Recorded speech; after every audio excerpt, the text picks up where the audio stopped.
Exception handling के बारे में, एरर हैंडलिंग या एक्सेप्शन हैंडलिंग बोलो, आप एक्सेप्शन ही बोलेंगे यहाँ पे। तो पाइथन में ये एक इंपॉर्टेंट पार्ट है जब आपको यूजर से बहुत ज्यादा इंटरैक्ट करना है, आपको नहीं पता है कि एक्चुअल में इनपुट क्या दे रहा है और इनपुट किस तरीके का है और इनपुट में क्या क्या चेंजेस हो सकते हैं। यहाँ पर हम लोग जब बात करते हैं एरर्स और एक्सेप्शन की, तो एरर्स कुछ अलग होते हैं, एक्सेप्शन कुछ अलग होते हैं, दोनों कंफ्यूज होते हैं लोग इसमें। तो एरर्स का मतलब क्या होता है? एरर मतलब सिंटैक्स रिलेटेड होते हैं। जैसे फॉर एग्जांपल मैंने लिखा यहां पे व्हाइल ट्रू प्रिंट हेलो। अब यहां पर गलती क्या है आप देखो, ये तो मेरे को पायाचाम ने बता दिया, आईडी ने बता दिया कि ये एरर है। यहां पर ये जो कॉलन है यहां पर मिसिंग है, यहां पर कॉलन आना चाहिए। बिना कॉलन के यहां पर रन नहीं होगा क्योंकि पाइथन का सिंटैक्स ही है। इनवैलिड सिंटैक्स का एरर आता है, ये एरर है, देखो यहां पे एरर लिखा हुआ है। तो एरर क्या होता है हमको पहले से पता है, एरर हमको पहले से ही पता है, मतलब बनाने के टाइम पे ही होता है, वो हमारी गलती है। तो ये एरर है, एरर को हम लोग प्रिवेंट कर सकते हैं। मैं यहां पर कॉलन लगा दूं तो ये हट जाएगा, सिंपल है। लेकिन एरर तो यही होता है, चलो। लेकिन एक्सेप्शन क्या होता है? अभी आप एक कोड देखो यहां पर मैं जो लिख रहा हूं, def func sum equal to a plus b. तो मैं यहां पर दो नंबर ले रहा हूं, ए और बी, और दोनों का सम दे रहा हूं यहां पे, रिटर्न सम। अब यहां पे मैं क्या कर रहा हूं, यूजर से इनपुट ले रहा हूं। एक ए है हमारा, मैं इनपुट लूंगा, input and enter number, number है, चलो ठीक है। दूसरा भी है बी, तो मैं बी भी इनपुट लेता हूं, यहां पे कॉपी कर लेते हैं। ए और बी मैंने इनपुट लिया है। अब यहां पे मैं सम इक्वल टू फंक, मैं दोनों का सम निकाल रहा हूं, ए कॉमा बी, और मैं प्रिंट कर रहा हूं सम को। तो यहां पर गलतियां क्या कहां कहां हो सकती है, आप यहां पर ध्यान देना। मैं इसको रन करता हूं, मैं यहां पर एक इनपुट लेता हूं 10, एक लेता हूं 20। तो ये 10 और 20 आ रहा है, देख लो आप। यहां पर मेरे को सम चाहिए था लेकिन ये कनकैटिनेट कर रहा है, मतलब मैंने यहां पर स्ट्रिंग को जोड़ा है। अब यहां पर एक बात और ध्यान देना, यहां पे मैं बी को ले लेता हूं 20, बी को मैं इंटीजर लेता हूं 20 बाय डिफॉल्ट, और ए में इनपुट कराता हूं 10। तो यहां पर आप देख रहे हैं कि यहां पर एक एरर आ रहा है, can only concatenate string to string. ये टाइप एरर है, ये टाइप एरर है, ये भी एक एरर है। अब यहां पर आप देख रहे हो कोई सिंटैक्स एरर नहीं है, मैंने यहां पर कोई गलती नहीं की है कोड लिखने में, लेकिन फिर भी यहां पर एरर आ रहा है। तो ये एरर कब आया? जब मैंने इनपुट दिया, जब इनपुट मैंने दिया उसके बाद एरर आया, ये पहले से शुरू से नहीं बता रहा है। तो जब एग्जीक्यूशन के टाइम पे एरर आता है उसे हम एक्सेप्शन बोलते हैं। यहां पर मेरे को पता नहीं चलेगा कि एक्सेप्शन कैसे आ रहा है। यहां पर आप कोड देखो, सब सही है, मैं प्रिवेंट नहीं कर सकता एक्सेप्शन को, मैं यहां पर एक्सेप्शन को बस हैंडल कर सकता हूं कि जब आएगा तो मेरे को क्या करना है, लेकिन आएगा ही आएगा। वो यूजर के इनपुट पे डिपेंड कर रहा है ना। यहां पे आप देख रहे हो एक यहां पर मैंने गलती ये भी की है कि मैं यहां पर इसमें इंट को टाइप कास्ट नहीं कर रहा हूं, मतलब जो इनपुट मेरा है वो स्ट्रिंग के फॉर्म में आ रहा है, मेरे को उसको इंट में टाइप कास्ट करना है अगर मेरे को चाहिए इसका डेटा, मतलब इसका जो आउटपुट है वो चाहिए सही से। तो यहां पर मेरा थोड़ा बहुत गलती बोल सकते हो, लेकिन सिंटैक्स का कोई एरर नहीं है। एक केस में लेता हूं कि जब यूजर इंटीजर डाल रहा है तब भी एरर आए। यहां पर आप देख रहे हैं, मैं यहां पर लिखता हूं, मैं डिवाइड कर रहा हूं दो नंबर को, ठीक है। अब मैं यहां पर प्रिंट करता हूं ए कॉमा बी मैंने लिया। अब ए में मैंने चलो मैं ए में टाइप कास्ट करता हूं इंट, बी में 20 रहन देता हूं, चलो बी को मैं फिर से इंपुट ले लेता हूं। तो मैं यहां पर ए डिवाइड बाय बी कर रहा हूं, तो दोनों नंबर में को इनपुट करने हैं। मैं यहां पर ए में डाल रहा हूं 10, अब बी में क्या डालता हूं, मैं बी में डालता हूं 0। अब देखना क्या होता है, यहां पर आप देख रहे हैं डिवीजन बाय 0, ये भी एक एरर है, ये एक्सेप्शन आप बोलते हैं इसको, एक्सेप्शन। एक्सेप्शन एक स्पेशल टाइप का एरर होता है जो एग्जीक्यूशन के टाइम पे आता है। तो मैं यहां पर तय नहीं कर सकता कि यूजर क्या इनपुट करेगा।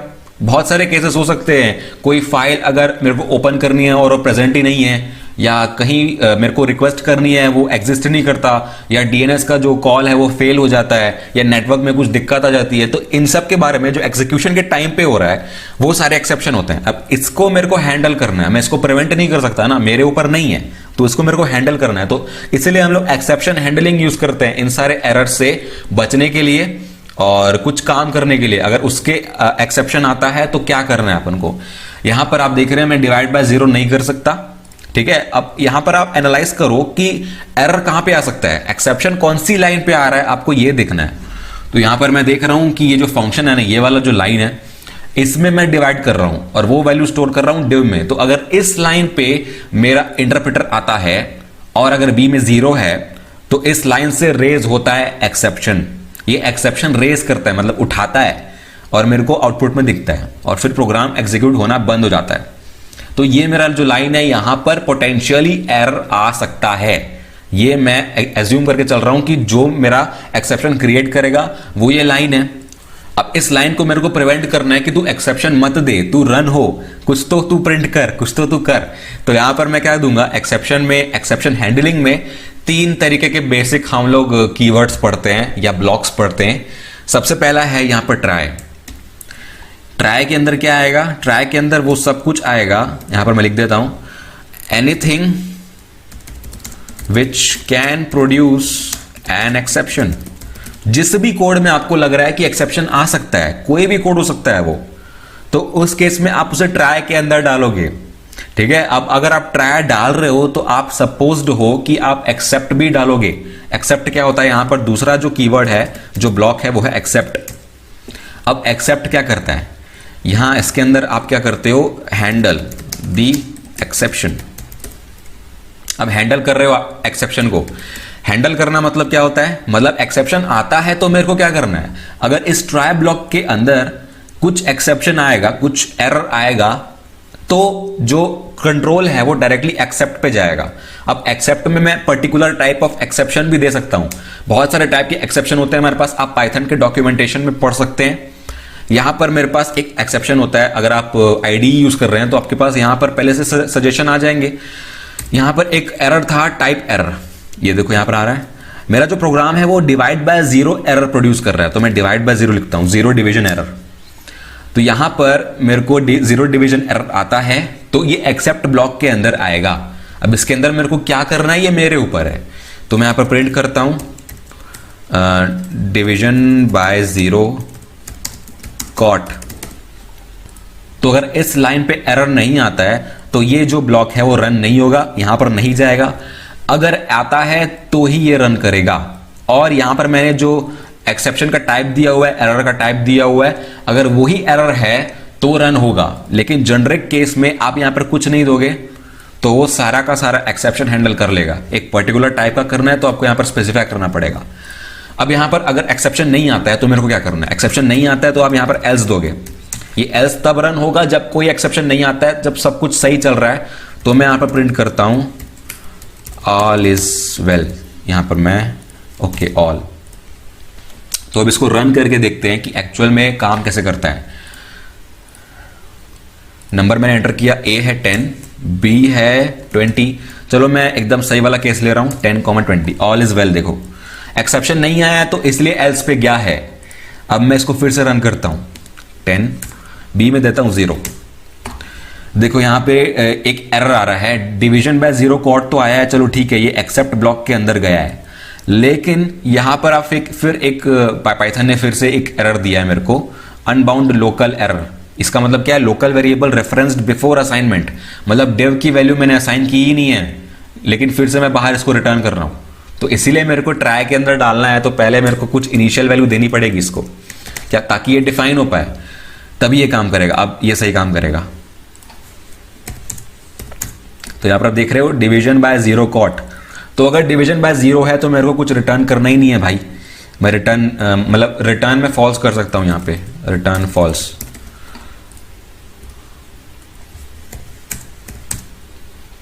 और यहां पर एल्स पार्ट में रिटर्न करूंगा डिव को, अगर सही है तो ही रिटर्न कर, वरना फॉल्स रिटर्न कर।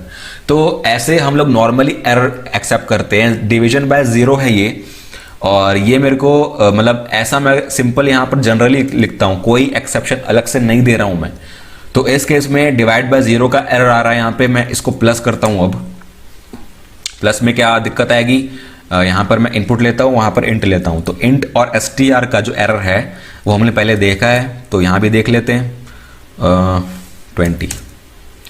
तो डिवीजन बाय 0 कॉट आ रहा है, मतलब एक्सेप्ट कॉल हुआ है, यहां पर मेरे को चेंज करना पड़ेगा एक्सेप्शन कॉट। तो फिर से यहां पर एक्सेप्शन आया है। तो ये है हमारा मतलब कि हमको हैंडल कैसे करना है, ऐसे करना है। तो चलो अब ये तो पता चल गया कि एल्स में तभी रन होगा जब एक्सेप्शन नहीं आएगा। और जब आएगा तो ये रन होगा। लेकिन कोई ऐसा कोड मेरे पास है जो मेरे को हर केस में रन करना है, मतलब चाहे एक्सेप्शन आए या ना आए मेरे को फर्क नहीं पड़ता, वो कोड हमेशा रन होना चाहिए। तो उसके लिए एक और हमारे पास कीवर्ड है, एक ब्लॉक है फाइनली। यहां एल्स में मैं लिख देता हूं इफ नो एक्सेप्शन। यहां पर फाइनली में क्या होगा, this runs no matter what, मतलब ये हमेशा रन करेगा चाहे एक्सेप्शन आया ना आए। तो मैं यहां पर प्रिंट करता हूं आई ऑलवेज रन। तो चाहे एक्सेप्शन दे रहे हो नहीं दे रहे हो, यहां पर ओके इंडेंटेड ब्लॉक, ठीक है। Enter number 10,20। तो यहां पर देख रहे हैं एक्सेप्शन आया है, एक्सेप्शन आया है तो एक्सेप्ट ब्लॉक के अंदर गया और फिर फाइनली के अंदर आया आई ऑलवेज रन। तो अगर मैं एक्सेप्शन नहीं देता हूं, यहां पर मैं इसको टाइपकास्ट करता हूं इंट पे, अब एक्सेप्शन नहीं आएगा। तो यहां पर ऑल इज वेल, मतलब नहीं आया है, एल्स पे गया है और फिर फाइनली पे फिर से गया है। तो आप देख रहे हैं एक्सेप्शन आया या ना आया, और फाइनली पे तो जा ही रहा है। तो यही काम है, जो कोड हमको हमेशा रन करना है तो ये फाइनली में डालेंगे अपन। अब एक कॉमन एग्जांपल है हमारे पास, जब हम लोग फाइल ओपन करते हैं रीड करने के लिए और वो फाइल है ही नहीं, प्रेजेंट ही नहीं है, तो उस केस में क्या होना चाहिए, यहां पर मैं फिर से उसको ट्राई में डालूंगा, try file equal to open. एक फाइल में ओपन कर रहा हूं यहां पे जो एग्जिस्ट नहीं करती है, sample.txt रीड करने के लिए। तो यहां पे मेरे को प्रिंट करना है file.read।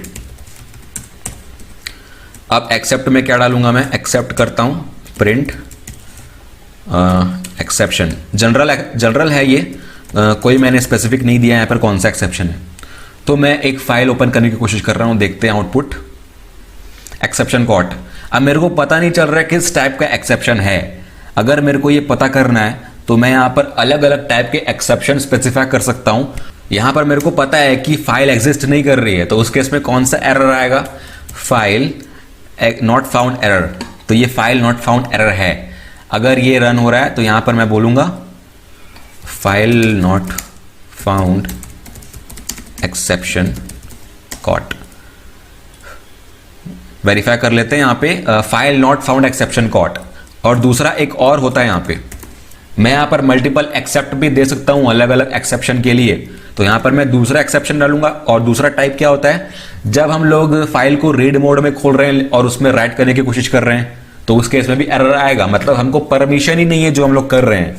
तो उस केस में क्या एरर आता है, उस केस में ओएस एरर आता है। तो प्रिंट करेंगे नॉट ऑथराइज्ड। तो मैं यहां पर पहले राइट मोड में खोलता हूं और रीड करने की कोशिश कर रहा हूं। यहां पे देखो, अब देखते हैं क्या होता है, नॉट ऑथराइज्ड। तो आप देख रहे हैं राइट मोड में खोल रहा हूं लेकिन रीड कर रहा हूं, तो वो भी मेरे को अलाउड नहीं है। तो ये ऐसे काम करता है फाइल के केस में। और भी अगर कोई एक्सेप्शन आप जानते हो, जैसे कोई आ सकता है टाइप एरर, तो ये है टाइप एरर। और फिर उसके बाद एक और एक्सेप्ट है, और फिर क्या होता है, जो भी है टाइम आउट है। यहाँ पे कितने सारे एरर हैं आप देख सकते हैं, अपने हिसाब से डाल सकते हो। तो ऐसे करके मल्टीपल एक्सेप्शंस आप हैंडल कर सकते हो। फाइनली जब आपको सारे एक्सेप्शन हैंडल करने आ जाते हैं तो आप फाइनली में जो भी आप कोड लिखोगे वो हमेशा रन होगा। और अगर आप एल्स टाइप करते हो तो एक्सेप्शन नहीं आता है तभी रन होगा, एल्स वाला पार्ट। तो वहां पर मैंने बता दिया था यहाँ पर आप